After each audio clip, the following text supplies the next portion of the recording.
জয়ের পথে সঙ্গে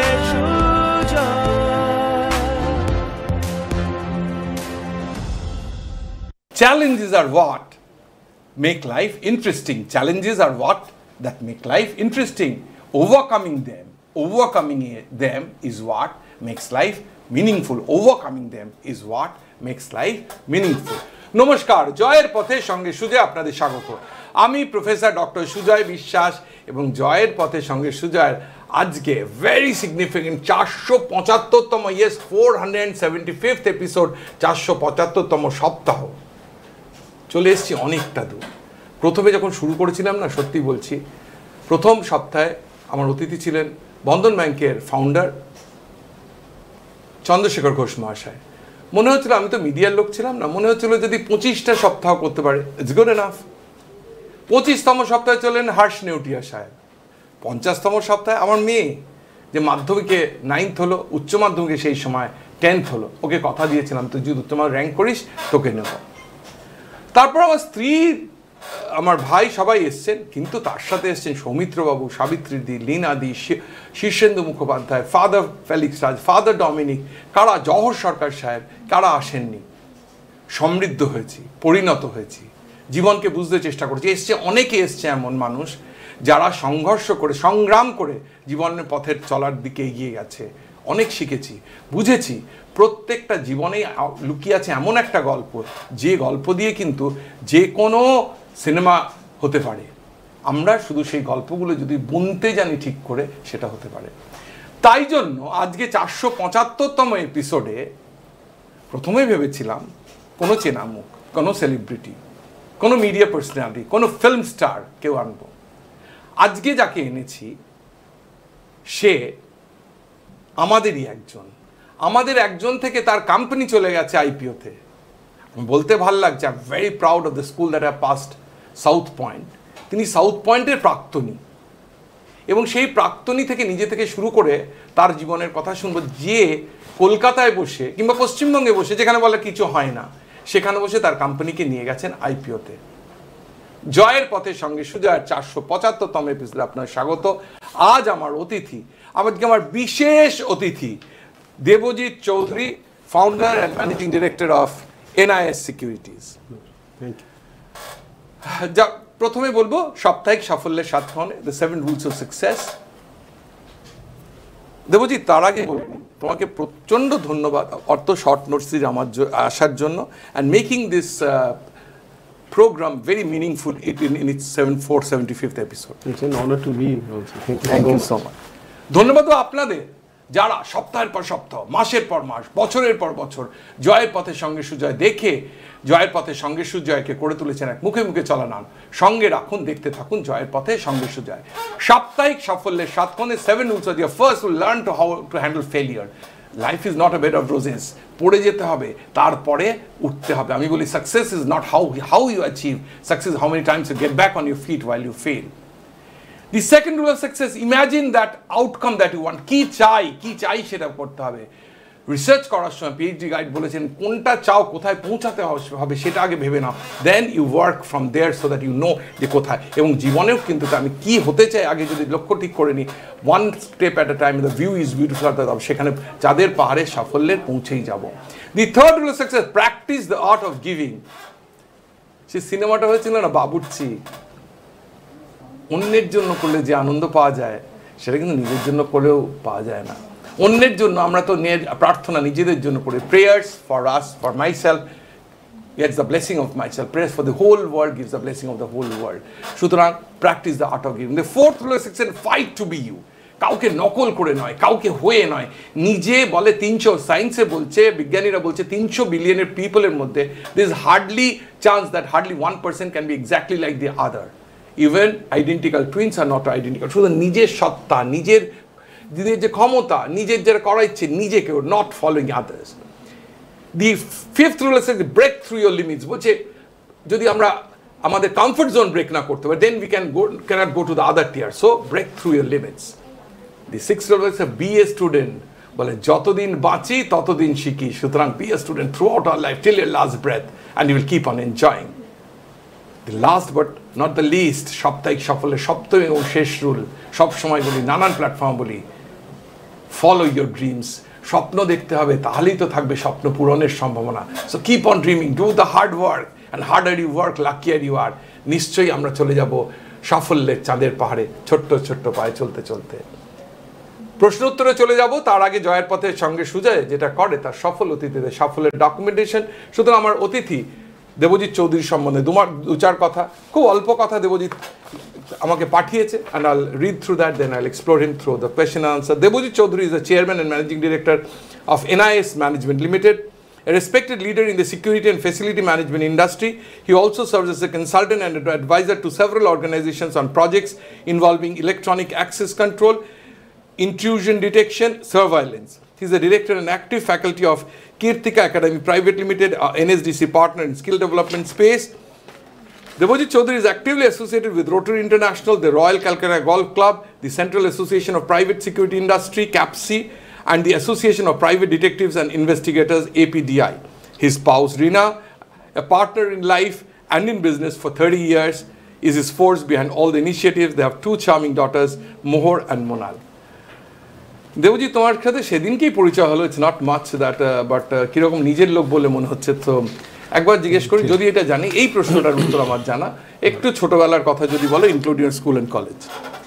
দেখো, আমার একাডেমিক ব্যাকগ্রাউন্ড কিন্তু এখনকার দিনে হয়তো ফ্যাশনেবল, রাইট, তখন ছিল ডিপ্লোরেবল। আচ্ছা, because I dropped out of studies from class 12। আমি শুরু করলাম সাউথ পয়েন্টে। আমি 1980-তে মাধ্যমিক পাশ করলাম। তারপরে I moved on to Birla college of science and education. ওখান থেকে এজেসি পোস্ট রোড। এখন ওটি অনেকে যেত আমাদের সাউথ পয়েন্ট 11-12 নিশ্চয়ই সায়েন্স পড়তে গেছিলেন। হ্যাঁ, সায়েন্সে তো তো আর সে সময়, এখন অবশ্য কলেজটির নাম আচার্য এজেসি বোস। তো সেখানে পড়তে পড়তে তারপরে দেখলাম এটা আমার হচ্ছে না, মানটা দাঁড়াচ্ছে না। অ্যাকচুয়ালি কী হয়েছিল, সেটা হচ্ছে ছোটোবেলা এই ক্লাস 10টা যখন জাস্ট পাস করেছিলাম, ইভেন ফার্স্ট ক্লাসও শুরু করিনি, তখন আমার বাবা মারা যায়। আচ্ছা। এবং তারপরে ন্যাচারালি একটু ডিফিকাল্ট টাইমে আমার সংসারের দায়িত্বটা তখনই নিতে হয়নি, আমার মাকে নিতে হলো। She was a home maker, কিন্তু তারপরে আমার মাকে এই কাজটা বাধ্য হয়ে নিতে হলো। আমার বাবা জিইসিতে ছিলেন অ্যাজ এ ডক্টর, তো আমার মা ওখানেই একটা চাকরি পেলেন। এবং কারণ আমার দুই বোন, একজন দিদি আর ছোট বোন, উই ওয়ার অল 15, 17, 19, তো সাস্টেইন করবার জন্য একটা কাজের ব্যবস্থা করতে হলো, এবং that is how things started. আর কেউ তো নজর রাখার ছিল না। ঠিক ঠিক ঠিক। তো বেসিক্যালি পড়াশুনো করা বন্ধই করে দিলাম প্রায়। থ্যাঙ্কফুলি, আজকে বুঝি থ্যাঙ্কফুলি, যদিও সেই সময় প্রচুর হার্টবার্নসের মধ্যে দিয়ে গেছি, বাড়ির লোকের সবাই, আমার গুরুজনদের সবার। থ্যাঙ্কফুলি সামহাও এই সময় হঠাৎ আমার এক বন্ধু আমাকে বললো যে একটা ব্যবসা করবি। আমি বললাম যে চল একটা ব্যবসা করি। করে for the first few months in 1984 একটা কী ব্যবসা করবো এইসব করতে করতে একটা অ্যাডভার্টাইজিং ওই করছিলাম। তারপরে 1985 একটা ফরটুইটাস সিচুয়েশনের মধ্যে দিয়ে হঠাৎ করে একটা সুযোগ এলো যে একটি কোম্পানি, সিকিউরিটি কোম্পানি, আমারই এক মামার, উনি এইটাকে তুলে দিয়েছেন, এবং সেই যে পেরেন্ট কোম্পানি সিমপ্লেক্স, তাদের খুব প্রয়োজন ছিল একটি সিকিউরিটি এজেন্সির, যাতে কাজ কাজগুলো চলতে থাকে। এবং তাদের একটি কাজ ছিল, তখন ভাইজ্যাক স্টিল প্ল্যান্ট তৈরি হচ্ছে, তো তাদের একটি কাজ ছিল যে ভাইজ্যাক স্টিল প্ল্যান্টে 4-5টি সিকিউরিটি গার্ড দিতে হবে। তখন সিকিউরিটি গার্ড কিন্তু আজকের দিনের মতো একদম কনসেপ্টটা ছিল না। তো এই অপরচুনিটিটা যখন হঠাৎ করেই এলো, এবং বুঝলাম যে কাজটা প্রায় বিনা পয়সাতে করা যাবে। তার কারণ হচ্ছে যে আমি মাসের শেষে, 85 সালের কথা, আমি মাসের শেষে 1750 টাকা পাবো 5 জনকে দেওয়ার জন্যে, পোস্টিং করবার জন্য, এবং তার থেকে আমি এই 5 জনকে টোটাল 1500 টাকা দেবো, বাকি যে 250 টাকা থাকবে সেটাই আমার margin. You don't have to invest anything. I won't have to invest anything. That is what I thought. And বলে শুরু করে দিলাম। তারপরে what happens is, what usually happens, যে কখনো কখনো আস্তে আস্তে অ্যাজ ইউ বলছে যে 25 থেকে 50 হয়ে গেল, 50 থেকে 100 হয়ে গেল, এরকমভাবে। ঠিক আমাদেরটাও এরকমভাবে 5 জন ছেলে মেয়ে থেকে তারপরে কিছু কন্ট্রাক্ট পেলাম উড়িষ্যায়। তখন হঠাৎ করে নতুন একটা বিরাট প্রজেক্ট এলো উড়িষ্যাতে, যখন আমাদের চাঁদিপুরে মিসাইল টেস্টিং রেঞ্জ তৈরি হচ্ছিল।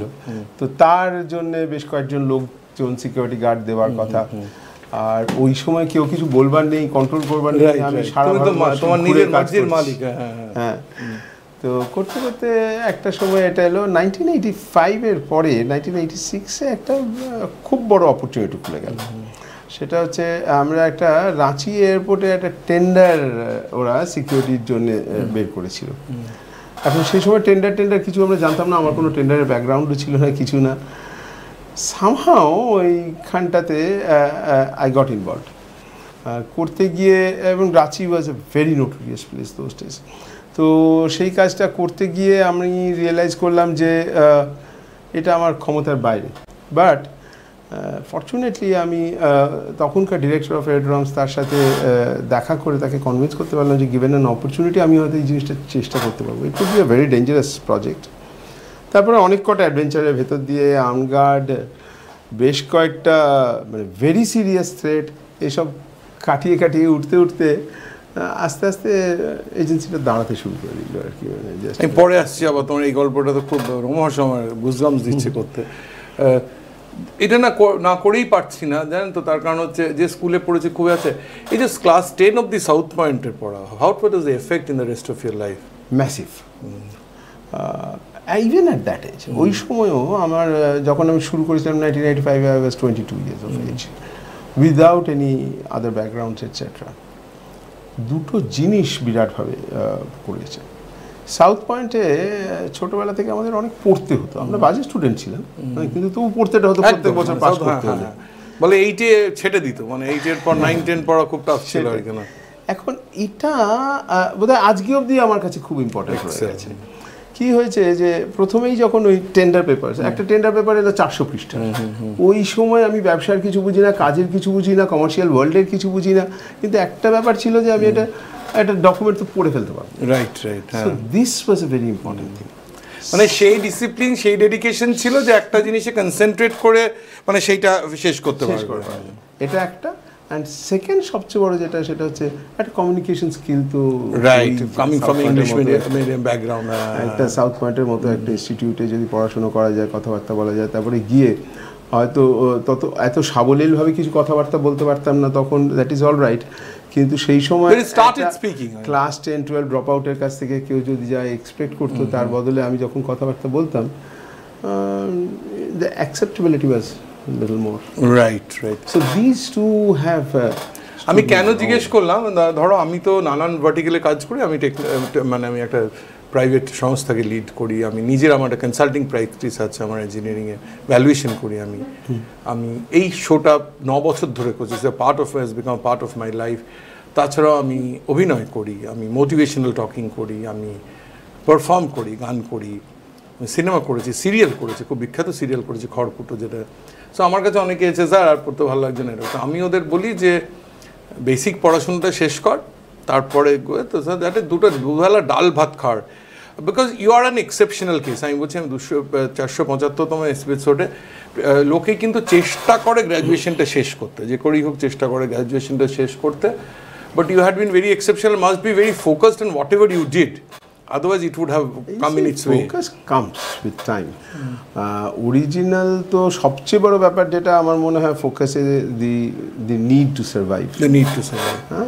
That brings in the focus. এবার তোমার বলছি, দেখো আজকে তোমাকে যদি লোকে দেখে, আজকে forget about your background, জানি না, সাউথ পয়েন্টের গ্যাদারিং, ভাববে বাবা কি লাকি লোক, এটা আইপিও করে ফেললো, কি মানে ভাববে তোমার সবাই তো যে উনি যা হাত দিচ্ছেন তাতেই হয়ে যাচ্ছে। I want to know the struggle behind it. কারণ আমি বলি ফেসবুকের জীবনই জীবন না, লোকে রুটি খায়, ফেসবুকে দেয় যে অনেকের কথা বলছি যে পিজা খায়, মানে ইটস এক্সাম্পল আর কি। সেরকম তোমাকে দেখে মনে হতে পারে তো এই লোকটা তো ভালোই ভালো, যে বউ আছে সঙ্গে, দুটো মেয়েও আছে, ফুটফুটে মেয়ে আছে। What was the struggle that you মানে before you achieve this position? Well, I'll tell you very frankly. কখন থেকে স্ট্রাগলটা? ধরো যখন শুরু করলে তুমি বলে 1750 250 টাকা, এর 250 টাকা বাস কোয়াইটে মানি, কারণ 85-এ আমার মনে আছে 85-এ সাউথ মার্ট থেকে হাই সেকেন্ডারি পাস করি, এবং আমি হাই সেকেন্ডারি পাস করার পর কোনোদিন বাবা মার থেকে টাকা নিয়ে পড়াশোনা করিনি। তার কারণ হচ্ছে আমি 500 টাকা টিউশন করতাম, অ্যান্ড দ্যাট ওয়াজ হিউজ মানি, যেটাতে আমি আমার নিজের খরচা চালাতাম। যাদবপুরে 4 বছরে 1000 টাকা চার্জ ছিল 4 বছর। এখন আমার মনে হয় আমার মেয়েও 21 সালে পাস করে 10,000 টাকা, তো আমার সময় 85 থেকে 89 চার্জ ছিল 4 বছরে 1000 টাকা, including all the fees, all the expenses. তো ওটা আমি নিজেই চালাতাম, প্লাস হচ্ছে আমি 500 টাকা করে মাসে পেতাম, সো আই নো। কিন্তু এরপরে শুরু করলে তো একটা শুরু করে সাস্টেন করে গ্রোথে চ্যালেঞ্জেস, মানে মেজর চ্যালেঞ্জ বলি, মানে ইট ইজ অল ভেরি, মানে পরে আমি যত আরও একটু পড়াশুনো করলাম বা কিছু করলাম, তখন রিয়েলাইজ করলাম যে আমি যা কিছু ভেবে ভেবে করতে থাকতাম, এটারও তো একটা there is a method in that, যেটা আমি জানতাম। আমার এক্সপিরিয়েন্স থেকে আমি গ্র্যাজুয়ালি এই মেথডসগুলো আমার কাছে অ্যাডপ্টেড হয়ে গেল। সবচেয়ে বড় ব্যাপার হচ্ছে যে আমি এমন একটা কাজ শুরু করেছিলাম যেখানে among the 6 of us, 5 security guards and myself, I was the richest person. That's a great. So how to motivate them, richest person? আমার 250 টাকা আসে মাসের শেষে, কিন্তু আমার বাড়িতে এটা আমি জানি যে আবার ফিরে গেলে আমি ভাতটা পাবো। আমার যে 5টা ছেলে ছিল বা পরের দিন 50 হলো বা যাই হলো, তারা কিন্তু কেউ পয়সাগুলো পেত না, তারা ভাতটা শিওর ছিল না। তো first challenge was on time আমি তাদেরকে এই রিসোর্সটাকে দিতে পারবো কিনা, এই ওয়েজেসগুলো দিতে পারবো। Excellent way of putting, excellent, I like that. And I have learnt one thing, আজ অবধি in the last 40 years, oftentimes I've never had enough for myself at times also, but that is mostly because of dreams and expectations that I had on myself, for myself. Always it is true that every time আমি যেদিন দেখেছি যে মাসে যেই particular ডেটে আমার স্যালারিটা দিতে হবে, সেই ডেটে যখন আমি সব ছেলেদের স্যালারি দিতে পেরেছি, তখন ইট ওয়াজ 5, টুডে ইট ইজ 17,000। তারপরে আমার স্যালারিটা কিন্তু এসেই যায়। I don't have to fight for it. Right. I think this is the biggest learning. You in a business, you never work for yourself. It will be a traditional business. খুব সহজ একটা ব্যবসা, ব্রেন কম, তখনকার দিনে ছিল muscle বেশি, এখন processes বেশি। কিন্তু আমি কিন্তু এটা ডিফাইন করি, আমি কিন্তু এটা একটু আমি তোমাকে বলছিলাম, not taking the name, I went to A security agency 9th birthday, সেই ভদ্রলোক এসেছিলেন আমার এখানে। I feel as a administrator, as an educator, that you deal with the most priceless resource, that's the human being. On earth, absolutely. One. Second হচ্ছে, the most complex stuff to deal with is the human brain, and you deal with people they are not the richest of the world, they are not the most intelligent of the world, so this are এই এত লোক, তোমার সাথে কত লোক কাজ করে? 17,000 17,000 minds with difficult, যার এক একজন এক একটা priority. This is something মানে which can be given awarded at any platform, any time.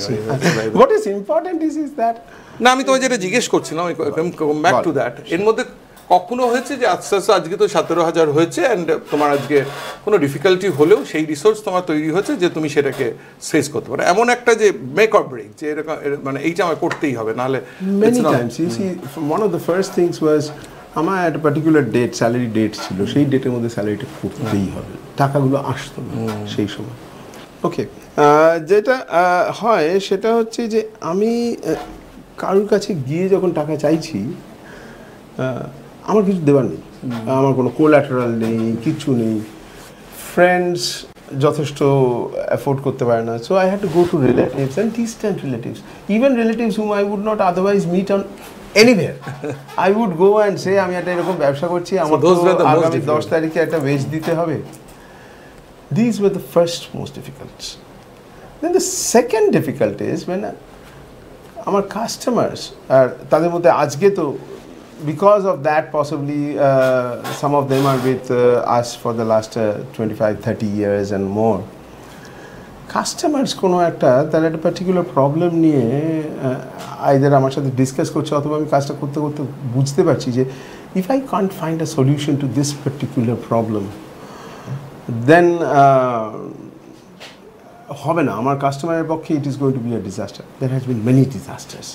1993-তে আমার ছেলে মেয়েরা মণিপুর এয়ারপোর্টে কাজ করছিল বাইরে, আমার কাছে ফোন এলো। তখনকার দিনে ওই ওদের থ্রু দিয়ে, টাওয়ারের থ্রু দিয়ে ফোন আসতো, এলো যে আমার 3টি না 4টি ছেলে ছিল একটা আউটার মার্কারে, সেখানে আমার ছেলেদেরকে বার করে পুরো জায়গাটাকে বম্ব আউট করে দিল। সো এই ধরনের চ্যালেঞ্জেস। একটা সময় রাঁচি এয়ারপোর্টে আমি সকালবেলা উঠে ইনসিডেন্টলি আমি রাঁচি এয়ারপোর্টের ওখানে ইয়েতেই থাকতাম তখন, উঠেছি, আমার কাছে আমার সিকিউরিটি গার্ড এসে বলছে স্যার একটা ডেড বডি পড়ে গেছে। So this kind of challenges and it went on to different other challenges. Almost আমি যেটা দেখেছি যে in security, when I talk in terms of security, although facility management has very different kind of challenges, whether it is a fire in hospitals, whether it is fire, bomb threats in malls and everything, প্রত্যেকটা একটা challenge নিয়ে আসে। and the চ্যালেঞ্জের একটাই root থাকে যে somewhere the customer must have, the client must have the least possible damage. That was your motive. আমরা সময় চলে যাচ্ছে, একদম শেষের দিকে চলে আসছি। তো আমি বলি যে আমি মোমেন্টস মেক আ লাইফ, মুহূর্তই জীবন তৈরি করে। যে মুহূর্তে চলে গেলে সেই মুহূর্ত বিল গেটসও যত বিলিয়ন ডলারই থাকুক ফেরত পাবে না। Any moment, any particular moment which ইউড like to cherish for the rest of your life. তার আগেই বলি যে আমরা প্রার্থনা করি যে তোমার আগামী জীবন প্রফেশনাল পার্সোনাল ভালো হোক, সুস্থ থাকো, তোমার মেয়ে স্ত্রী আত্মীয় স্বজন পরিজন নিয়ে, কিন্তু at the same time till date any moment which you'd cherish for the rest of your life. Real happiness, the real satisfaction that I get, যে 17,000-এর মধ্যে একজনকে যেদিন ব্যবসায় আনতে পেরেছিলাম, that has been the real golden moment. Reena joined in 1990. We got married in 95 and then ও আবার অনেক পড়াশোনা করেছিল, MA করেছে, মাস কমিউনিকেশন করেছে, লিঙ্গুইস্টিক্সে ইংলিশ অনার্স নিয়ে। তারপরে সাবসিকুয়েন্টলি ও একটি মিডিয়ায় জয়েন করবো বলছে। আমি বলছিলাম কেন এসব চলে এসো না, আমার তো লাখে কাম। And that was the time when one day she said that ঠিক আছে আমিও আসছি। This moment has never been there.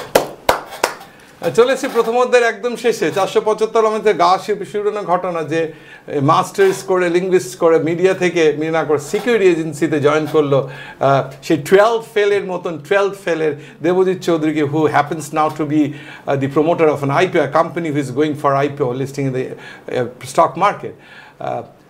চলে যাওয়ার আগে প্রথমার্ধে চলে যাওয়া একটা ছোট্ট গল্প বলে। এক ভদ্রলোকের রাহুল বাবু 65 বছর বয়স হচ্ছে, সব সময় ছেলে মেয়ে বউকে খ্যাক খ্যাক খ্যাক খ্যাক করে যাচ্ছে, সবসময় রিটায়ার করেছেন, খিটির মিটির লেগেই আছে।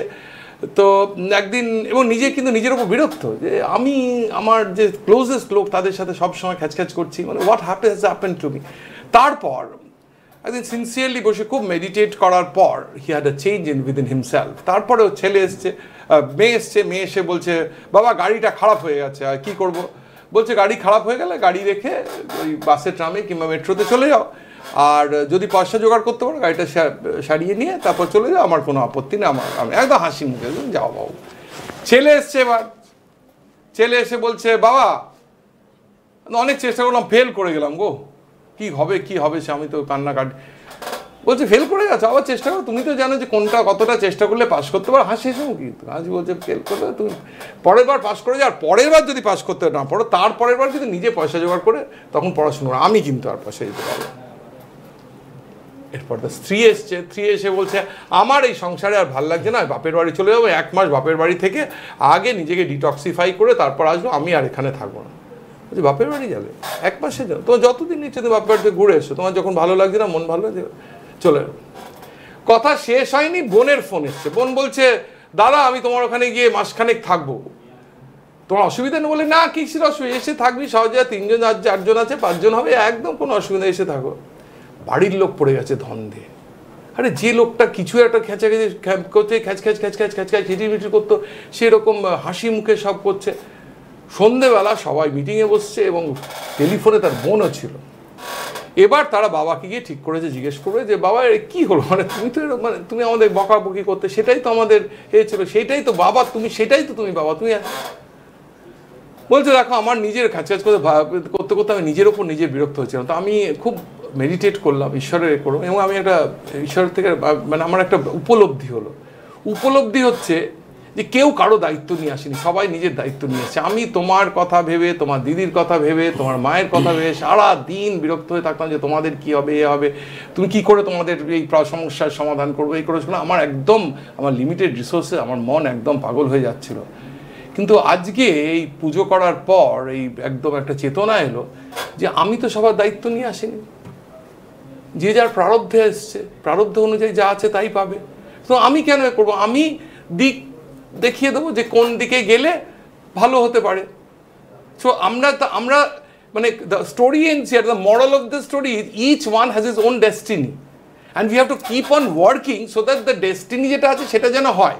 তার চেয়ে বেশি হবে না, কমও হবে না যদি কাজ করি, কম হবে যদি কাজ না করি, কিন্তু যদি কাজ করি তাহলে সেই ডেস্টিনি আমরা পৌঁছাবই।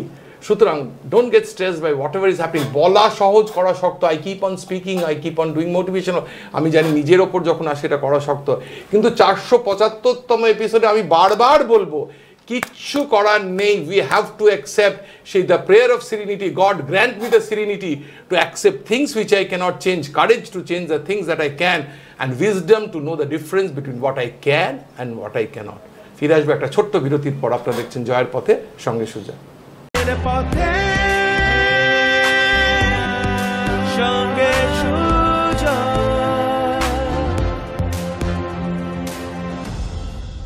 চলে এলাম বিরতির পর। আপনারা দেখছেন জয়ের পথে, সঙ্গে সুজয়। আজকে জয়ের পথে সঙ্গে সুজয় 475তম এপিসোড, 475তম সপ্তাহ। বলতে ভীষণ ভালো লাগছে। The journey was not easy. 0 1 থেকে 25 50 75 100 কে না এসছেন। সব্যসাচী বাবু এলেন 75, এদের সাথে এলেন সৌমিত্র বাবু, কে হর্ষ নেউটিয়া সাহেব এলেন, অঞ্জন চ্যাটার্জি এলেন 100। খুব ভালো কথা বলে গেলেন অঞ্জন চ্যাটার্জি। বললাম রুলস অফ সাকসেসে বললো বি হাম্বল, একটা যদি হিউমিলিটি থাকে তাকে কেউ তার মানে গতি কেউ রদ করতে পারবে না। এরকম সেই সময় মা চলে গেছিলেন 2018-তে, 12ই মে মা চলে গেলেন, 26শে মে সেই এপিসোডটা টেলিকাস্ট হয়। সো দ্য লট অফ স্মৃতি যেটা আমরা 500তম এপিসোডে নিশ্চয়ই আমরা পৌঁছাবো এবং সেই সময় শেয়ার করবো যে নানান এপিসোডের ইম্পর্টেন্ট। আপনাদের বলে রাখি, I am writing a book on যে ড্রিম বিগ উইন বিগ। তাতে কিন্তু 50 জন সিলেক্টেড অতিথির কথা থাকছে জয়ের পথে সঙ্গে Sujoy, and I will bring you that may the end of the year or early next year. Debji, তোমাকে তো সবাই চেনে এখন NIS এর কর্ণধার হিসেবেই। একটু যদি পার্সোনাল কথা বলো, তুমি যদি বললে, তুমি একটু বলেছো স্ত্রীর কথা, ছেলে মেয়েরা কি করছেন, বাবা মানে বাবা চলে গেছে, তুমি বলেছো স্টিল একটা করা, but that it helps to create a connect with the audience. মানে একটুখানি যদি বাড়ির কথা বল। দেখো, বেসিক্যালি আমার একটা ভেরি মিডল ক্লাস ফ্যামিলি। আমার বাবা ডাক্তার ছিলেন, আমরা অরিজিনালি বাংলাদেশের, কিন্তু আমরা বাংলাদেশে কখনো যাইনি। কোনখানে বাংলাদেশে? বাংলাদেশের কুমিল্লা, ব্রাহ্মণবাড়িয়া, আমাদের ফরিদপুর। তাই? আচ্ছা। আমার বাবার মামার বাড়ি ছিল ফরিদপুরে আর কি, কিন্তু আমার যাওয়া হয়নি কখনো। যদিও এখনো আত্মীয় স্বজন আছে, আমাদের ওখানে দুর্গাপূজা এখনো হয়। তো এই বাংলাদেশে আমার বাবা এসে এখানে ডাক্তারি করেন, তারপরে ডাক্তার হয়ে আমার মা ইনসিডেন্টলি খুব স্টুডেন্ট ছিলেন, ভালো স্টুডেন্ট, লেডি ব্রবনে পড়েছেন, তারপর গ্র্যাজুয়েশন করেছেন, মাস্টার্স করতে করতে মার বিয়ে হয়ে যায়। তারপরে একটা বিরাট সংসারে পড়েন আর কি, এবং ওই ফার্স্ট জেনারেশন সেটেলার্স এরকম একটা ব্যাপারে আমরা হই। আমার দিদি আমার 2 বছরের বড়। তো ও পড়াশুনো করে বিয়ে হয়ে গেল। আমার ব্রাদার ইন ল, ও যাদবপুরের ইঞ্জিনিয়ার। তারপরে এলএন মিত্তালের ওখানে চলে গেল ওরা সবাই, আমার দিদি আর ওরা দুজনে মিলে গিয়ে তারপর আলটিমেটলি দেন US সিটিজেন। আমার ভাগ্নি, আই এম ভেরি প্রাউড, আমার ভাগ্নি is a doctor and she is a doctor of US air force. এখন সবচেয়ে ওর বড় কাজ কি ছিল, শি ওয়াজ এ পালমোলজিস্ট, এবং ওর বড় কাজ হচ্ছে যে এই নানান পৃথিবীর নানান জায়গায় যদি আমেরিকান সোলজার্স যারা ব্যাটল গ্রাউন্ড ইনজুরি হয় তাদের এমার্জেন্সি ইভ্যাকুয়েশন। জাস্ট ইয়েটা শেষ হয়ে এলো, টার্ম শেষ হয়ে এলো, saving term, she will now be on reserve. তো এরকম ভাগ্নে আমার ছোট বোন ইনসিডেন্টলি আমার পরে ও সব কিছুতেই আমার সাথে সাথে ছিল। সাউথ পয়েন্টেও ছিল, 1992 ব্যাচ দিয়ে। তারপরে আমি যখন এই ব্যবসা করছি তখন ও কিছু একটা বোধহয় তখন কোবল টোবল শিখছিল এটসেট্রা। হঠাৎ একটা প্রয়োজন হলো যে আমার বিল টিল জেনারেট করবার জন্য একটা কম্পিউটার কেনা হলো, অ্যান্ড সেদিনও আমার সাথে জয়েন করে গেল। করবার পর for the rest of her life career etcetera ও আমার সাথেই থেকেছে। এই যে কীর্তিকা যেটা আমাদের স্কিল ডেভেলপমেন্ট, সেটারও প্রিন্সিপাল ছিল এত বছর, গত বছর জাস্ট রিটায়ার করলো। আর in this while time ওর আমার brother in law, he was a chartered accountant, ও ইনসিডেন্টলি ওকে আমার বড় জামাইবাবু ওকেও নিয়ে গেল মিস্টার মিত্তলের ওখানে, ও কাজাকস্তানে গেল, and then he came back and started his practice. তো দ্যাট ইজ দ্যাট। রিনার সাথে আমার বিয়ে হলো, that's long different episode incidentally. এই রাঁচিতেই আমরা যখন কাজ করছিলাম তখন আমার ওখানকার যিনি পুরোটাই এক্স-সার্ভিসম্যান টিম ছিল, এবং ওখানকার যিনি হেড অফ সিকিউরিটি ছিলেন তখন মিস্টার সুশীল রঞ্জন ঘোষ। তো তখনকার দিনে তো এত সহজে টাকাপত্র দিয়ে যাওয়া যেত না, তো ওনার স্যালারিটা আমি নিয়ে কলকাতায় দিতে যেতাম। দিতে গিয়ে আমার রিনার সাথে পরিচয় হয় আর কি। তো subsequently in 1995 I got married. আমাদের সিকিউরিটি কাজটা করতে করতে ফ্যাসিলিটি সার্ভিসেসের কাজটাকে শুরু করবার একটা ব্যাপার এসে গেছিলো, আর হঠাৎ করে তাজ বেঙ্গল থেকে একটা কন্ট্রাক্ট পেয়ে গেছিলাম এটসেট্রা। এগুলো চালাবার কেউ ছিল না, সেই সময়ই আমি রিনাকে রিকোয়েস্ট করি যে তুমি এসে শুরু করো। অ্যান্ড দেন টাইম কেম যখন আর কি ও এত র্যাপিডলি এত ডেভেলপ করতে থাকতো যে আমি most of the time I was catching up করতে করতে এমন একটা জায়গায় গেছে যে ইভেন টুডে আজকে এই টার্নওভারের মধ্যেও যে আমাদের সিকিউরিটি আর ফ্যাসিলিটি সার্ভিসেসের competition and the distribution is more or less around 50, মানে it is sometimes 60% that and 45 here, এরকম সব চলতে থাকে আর কি। তো this is how the family has grown up. আমাদের তো যেহেতু we could not afford a lot of salaries etc, so I would get everybody around the family and my extended family and an yet extended family, যে তাদের মধ্যে কেউই চার ছেলে টেলে মেয়েটেরা কাজ টাজ করে না পায় না এটসেট্রা, তাদেরকে নিয়ে এসে excellent. and I have had a great learning, মানে যেটা আমি I'm the proudest. আমাদের বিজনেসের যদি একটা কর্পোরেট মিটিং হয় বা একটা হায়ার ম্যানেজমেন্ট মিটিং হয়, তার 80% of the staff had either been a security guard once or supervisor. মেয়েরা কি করে? আমার দুই মেয়ে বিকেম লেট। আমার বড় মেয়েটির খুব শখ, সে অ্যাক্টিং ট্যাক্টিং নিয়ে কাজ করবে, তো অ্যাক্টিং তো করে উঠতে পারবে কিনা that she will only know. what she requested এবং আমি রিনাকে রিকোয়েস্ট করে what I could get done is বোম্বেতে ওয়েস্টলিং উডস আছে সুভাষ কাই, সেখানেও গ্র্যাজুয়েশন করছে মানে মিডিয়া সায়েন্স নিয়ে পড়াশোনা, অ্যাক্টিং মেইনলি। আর ছোট মেয়েটি জাস্ট পাস আউট করে এখন লরেটোতে ইংলিশ অনার্স নিয়ে যাচ্ছে। So that is the structure. এবার চলে আসি যেটা মানে আমি প্রথম থেকেই পড়েছিলাম, মানে আমি সেদিনকে যখন লাস্ট আমাদের টিউসডে কানেক্টে দেখা হলো, getting a company to make it eligible for IPO or is a huge stuff. How did you make it with their security surveillance? এই যাত্রাটা যদি একটু ছোট করে বেশি ছোট হবে না একটু ট্রাই টু, মানে বেসিক্যালি ব্যাপারটা হচ্ছে যে টেক্স টাইম, যেটা সবচেয়ে বড় ব্যাপার। এটা আগে প্ল্যানিং করেছো অনেক বছর ধরে যে আইপিও তে যাবে নাকি? এটা হচ্ছে ওই part of that struggle, the challenges. আমার নিজের আমাদের যেহেতু আমরা সার্ভিস বিজনেসে আছি, আমাদের খুব ইজিলি ফান্ড অ্যাভেলেবল হতো কখনোই, সবসময় it had been a challenge. In fact there had been a time যখন আমি ব্যবসাটা করবার জন্য I took every single ornaments of my wife, my mother, my two sisters, mortgage them এবং পেমেন্ট চালাতাম। থ্যাঙ্কফুলি কোনো একদিন এগুলোকে সব পেমেন্ট করা গেছিলো। তারপরে ব্যাংকের কাছ থেকে যখন লোন পেতাম, দ্য সিচুয়েশন ওয়াজ আমি যদি কিছু কোলাটারাল দিতে পারি তবে আমি লোনটা পাই, এখন কোলাটারালটাই বা পাবো কোথায়? All this things happen. So যত বড় হলো এই ইমব্যালেন্স, যে আমার যত টাকার প্রয়োজন এবং যতটা রিসোর্স আছে যে টাকাটা জেনারেট করবো, এটা ফেস করতে লাগলাম। তো there were only two options. একটা অপশন ছিল যে whether I can move towards equity, private equity and things like that, আর অথবা in 2018 এরকম সময় রিয়েলাইজ করলাম যে the SME IPO is a potential source of fund generation and getting listed. So at that time আমরা এটাকে first initiative নিতে কত বছর আগে? That was 2018. 18 মানে 7 বছর, you took 7 years to, but তার মাঝখানে যেটা হলো এটার একটা যেহেতু একটা lengthy period of about 1 year or so লাগে, তার মধ্যে Covid so we had to suspend all initiative. Okay, তারপরে কি হলো, Covid had its own damages etcetera, যেগুলোকে নিয়ে ম্যানেজ করা হলো। অ্যান্ড এইটা করতে করতে again we started trying in 2023 যে না এবার আমরা এই SME IPOটাকে করবো।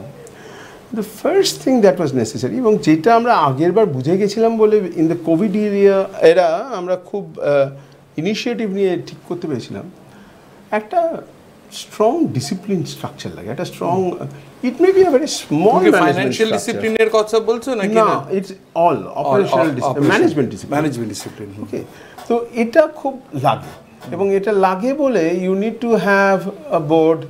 এই বোর্ডটি অ্যাকচুয়ালি একটি প্রপারলি ফাংশন করতে হয়। প্রথমবার আমরা জানতাম না, আমরা ভেবেছিলাম ঠিক আছে একটা বোর্ডে আমি দুজন ইন্ডিপেন্ডেন্ট ডিরেক্টর নিয়ে নিলাম, আমার কয়েকজন আমরা নিজেরাই ডিরেক্টর হলাম, হয়ে কাজ করতে শুরু করলাম। And then we realise we did not have adequate knowledge. তো গ্র্যাজুয়ালি বোর্ডের কোয়ালিটি অনেক ইমপ্রুভ করতে লাগলো। অ্যান্ড এইভাবে প্রত্যেকটা স্টেপে compliance is possibly the most. আমাদের যেহেতু প্রচুর লেবার নিয়ে কাজ করি এবং এই লেবারদের অনেক কমপ্লায়েন্সেস আছে। আগে ইন্ডিয়ার যে কমপ্লায়েন্স এনভায়রনমেন্টটা ছিল ওটা এত স্ট্রিনজেন্ট ছিল না, তো তার জন্য আমাদের হ্যাবিটসগুলো তো ডিসিপ্লিনড হয়নি।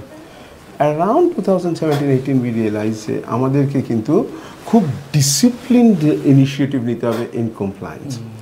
অ্যান্ড আই থিঙ্ক IPOর প্রধান কথাটা হচ্ছে দি compliance. It's almost like if you have a good practice in ISO, then you are on a good track to have a IPO. কারণ ISO-তেও অনেক কম্প্রোমাইজেস করা যায়, কিন্তু এগুলো না করে যদি সিরিয়াসলি একটা ISO ইনিশিয়েটিভ নেওয়া হয় তাহলে পরের দিকে দেখা যাবে যে এই ডিউ ডিলিজেন্সেস, এইসব নানান ধরনের যেসব এক্সটার্নাল এজেন্সি যারা আসে তো তাদের রিকোয়ারমেন্টসগুলোকে স্যাটিসফাই করা যায়। এবং আরেকটা ব্যাপার হচ্ছে যে it is all about documentation. ডকুমেন্টেশনগুলোকে খুব ভালো করতে হয়। You need to build up a good team. Fortunately আমার যে CFO ছিল সেই সময়, he also had been a security guard one day, but he was an MCom in তারপরে সে আমার কাছে জয়েন করেছিল খুব খারাপ অবস্থায়, তার সে সিকিউরিটি গার্ড হিসেবে জয়েন করেছিল। Within 5-6 months I identified him and then brought him to office এরকম। কিন্তু ও প্রথম ইনিশিয়েটিভটা নিল এবং সাবসিকুয়েন্টলি ও নিজে আমাকে 24-এ বললো, 23-তেই বললো যে স্যার আমি একটু বেরিয়ে নিজে একটু ট্রাই করতে চাই। So that time my nephew, he is a chartered accountant and he was working with প্রাইসওয়াটারহাউস।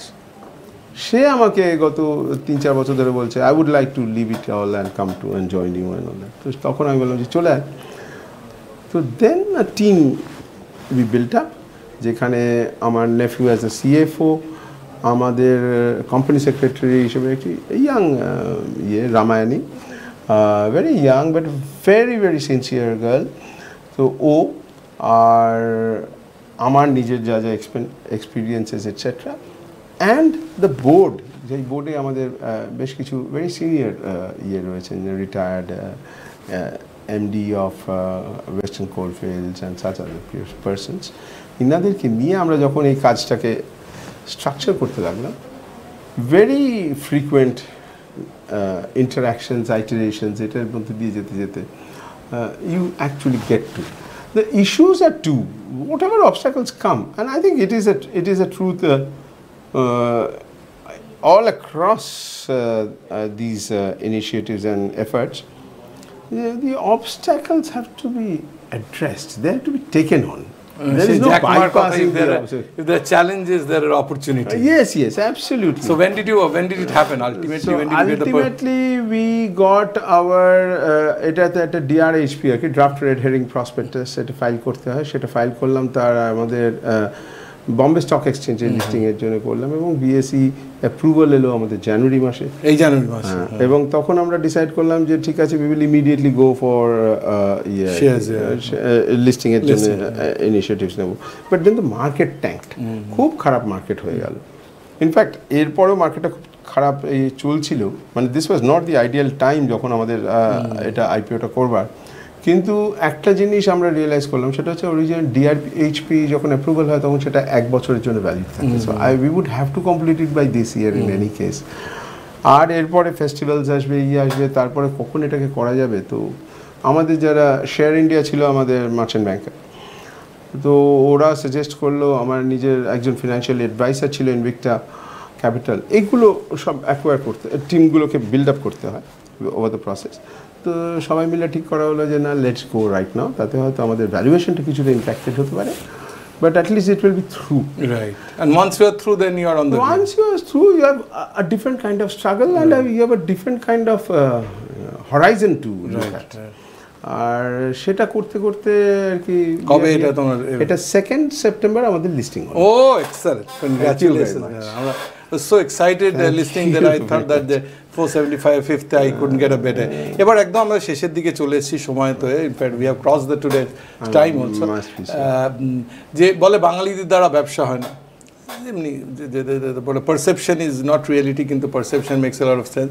সেখানে তুমি এত ব্যবসা করেছো। বলছে, আমি বলি প্রথম এপিসোড থেকে আমি বলতাম যে আমি সোনার বাংলা করার একটা সৈনিক হতে চাই। I want to be a soldier in making. সোনার তো কিছু হয় না, সোনার মেয়ে, সোনার ছেলে, সোনার সংসার। তোমার কি মনে হয় যে বাঙালি, এবং আমি বলি সোনার বাংলা শুধু কোনো রাজনৈতিক দল নেতা নেত্রী করবেন না, সোনার বাংলা করে আপনার আমার মতন সোনার বাঙালি আসুন, হাতে হাত ধরি সোনার বাংলা করে। তুমি তো বাংলাতে whatever you have done throughout the country you work, but you work for Bengal, মানে from Bengal. তোমার কি মনে হয় বাংলা, সোনার বাংলা করার দিকে ঠিক করে এগোচ্ছে? দেখো, আমি তোমায় দুটো জিনিস বলি। একটা হচ্ছে যে NIS as an example, আমি কালকে একটা হোয়াটসঅ্যাপে করছিলাম। NIS is not an example of any achievement. NIS is ultimately an example of surviving. You see, ultimately, if you can find out a way of surviving for 40 years, you will have reached somewhere. And so that is it should be taken that NIS should give the inspiration that any one of us can start it and no better than Bengalis. তার কারণটা হচ্ছে যে আমাদের তো although এগুলো হয়তো খুব correct নয় বলা, বাট তবু আমরা বোধহয় একটা ইনহেরেন্ট কমন সেন্স বা ইন্টেলিজেন্স নিয়েই জার্নিটা শুরু করি। And this is very important. ভারতবর্ষের কোথাও গিয়েই অ্যাডপ্ট করে সে তার সাথে কাজ করা। ইনফ্যাক্ট বাইরে গেলে তো এত বাঙালি, এত প্রতিষ্ঠিত বাঙালি দেখে তো সবসময় মনে হবে যে ইনারা কেন এখানে চলে এসে আবার আমরা বড় করে করি না কেন। But I think absolutely true. আমাদের মধ্যে একটাই জিনিস ছিল না কোনোদিনও, সেটা হচ্ছে যে business orientation. Only that. If I happen to go to certain very esteemed educational institutions যেখানে স্টার্টআপ নিয়ে কাজ করা হয় বা কাজ করে, সব জায়গাতেই একটা জিনিস আমার খালি মনে হয়েছে যে ওই eagerness to do business, that has to come out. তারপরে আর কিছুই আটকাবে না। So only the spark, only the motivation, only the motivation and the stick-itiveness. যে আমি তো করতে থাকবো, I will fail. যতবার you have been saying this, আমার এর চেয়ে বড় সত্যি কথা নেই যে যতবার পড়ে যাব ততবার there cannot be a failure until and unless I decide that I am a failure. একদম প্রোগ্রামের শেষে চলে এসেছি। আমার জয়ের পথে সঙ্গে সুজয়ের তুমি যদি দেখো প্রত্যেকটা এপিসোড 7 রুলস অফ সাকসেস থাকে, কোনোটাই আমার না, মনীষীদের থেকে নেওয়া, মানে সাকসেসফুল পিপলদের, এবং প্রত্যেক দিন চেঞ্জ করা, এবং কোনো দিনের একটা কপি পেস্ট না, মেবি স্টেটমেন্টস উইচ ম্যাচেস। তার কারণ আমি মনে করি শব্দই ব্রহ্ম, you keep on hearing the same tune, একটা ডেন্ট হবে। 9 বছর ধরে করছি, প্রথমে হাই নিউজে ছিলাম, গত 6 মাস ধরে আমি 24 আওয়ার্সে রয়েছি, কোটি কোটি লোক দেখেছে, কেন হচ্ছে ক্রোর্স, এবং তারা আমাকে মোটিভেট করেছে। আমি বলি 1% অফ দ্য পপুলেশন মানে ইন্সপায়ার্ড হয়ে থাকে, মাই এজ ইজ ডান। তার টিম জয়ের পথের সঙ্গে শুধু তার অতিথি নির্বাচন করে সাফল্যের নিরিখে। And your doing of this excited me. আমার কাছে তোমার শেষ প্রশ্ন যে ইয়োর অ্যাডভাইস ফর, মানে আমরা তো এইটা তো একটা মানে হাংরি ফর সাকসেস এভরিওয়ান, সবাই আমরা খুঁজছি। তোমার কাছে শেষ প্রশ্ন, your advice for success for the people. আগে আমরা যখন শুরু করেছিলাম, যেহেতু আমি একটা শিক্ষা প্রতিষ্ঠানের স্টুডেন্টসরা ছিল, তারপর আমার যাদবপুর ছিল, সাউথ পয়েন্ট ছিল, ক্যালকাটা ইউনিভার্সিটি ছিল, কিন্তু এখন কিন্তু 8 থেকে 80 সবাই। So your advice for success for my viewers, last প্রশ্ন। I think you have mentioned it while speaking, but you have mentioned dare to dream. Yeah. is স্বপ্ন দেখতে হবে, the ultimate thing. তার আগে বোধহয় একটা খুব বড় ব্যাপার হচ্ছে যেটা, যে even before you start dare to dream, you must believe in your own capabilities of taking the dream to the reality. Implementing it. If you believe that what you have dreamt is worth pursuing, then nothing else can stop you. স্বপ্ন দেখতে হবে, স্বপ্ন দেখলেই থাকবে স্বপ্ন পূরণের সম্ভাবনা। সেই স্বপ্ন একদম মাটি কামড়ে স্বপ্ন দেখতে হবে, তাহলেই আমরা পৌঁছে যাব কিন্তু সাফল্যের চাঁদের পাহাড়ে। চলেছি একদম প্রোগ্রামের শেষে। ধন্যবাদ দেওয়ার পালা। ধন্যবাদ দিব্যেন্দু শেখর লাহিড়ী, আশা কমিউনিকেশন, সুজয় সাহা স্যাটলিং Advertising, Sharmishtha Das Canvas Communication, Abhijit Mitra Portray Advertising, Gautam Pal Information Advertising, Numi Mehta Selvel Advertising এবং Keshto Saha Karukriya hoarding, posters, banners দিয়ে জয়ের পথের সঙ্গে সুজয়কে করে তুলছে এক মুখে মুখে চলা নাম। ধন্যবাদ দেবো সুদীপ কুমার কুন্ডু এবং সুশোভন কুন্ডু, ডিরেক্টর রেজনোভি গ্রুপ, যারা মাসের পর মাস বছরের পর বছর আমার ডিজিটাল প্রমোশন নিয়ে হেল্প করে যান। ধন্যবাদ দেবো দেব সেন, প্রথম মধ্য এবং শেষে যে গানটা শোনেন সেই গানটা অসম্ভব ভালো ডাইরেক্ট এবং কম্পোজ করেছিল এবং এসেছিল 240তম এপিসোড। এবং ধন্যবাদ রাঘব চট্টোপাধ্যায়, যে গানটা অসম্ভব ভালো গেয়েছেন। রাঘব এসেছিলেন 315তম এপিসোডে। এবং ধন্যবাদ দেবো ডিরেক্টর্স এন্ড ট্রাস্টি অফ শেয়ারব্রত স্কুল অফ নার্সিং, যারা কিছুদিন হলেও আমাদের সাথে ছিলেন। এবং ধন্যবাদ আপনাদের যারা সপ্তাহের পর সপ্তাহ, মাসের পর মাস, বছরের পর বছর আমার সাথে থেকে কখনো আমাকে হোয়াটসঅ্যাপ করে, মেসেঞ্জার করে, সোশ্যাল মিডিয়ায় বলে, কিংবা আমার অফিসে এসে, কিংবা রাস্তায় ঘাটে দেখে আমাকে বলেছেন যে স্যার আপনার এটা ভালো লাগে, সুজয় তোমার ভালো লাগে, সুজয় দা তোমার এটা ভালো লাগে। And the motivator gets motivated. চলে যাওয়ার আগে বলে যাব একটা শায়রি। আজকের শায়রিটা হয়তো আগে বলেছি, কিন্তু আজকের জন্য ভীষণ ইম্পর্টেন্ট। তার কারণ it comes from a film called 12th Fail।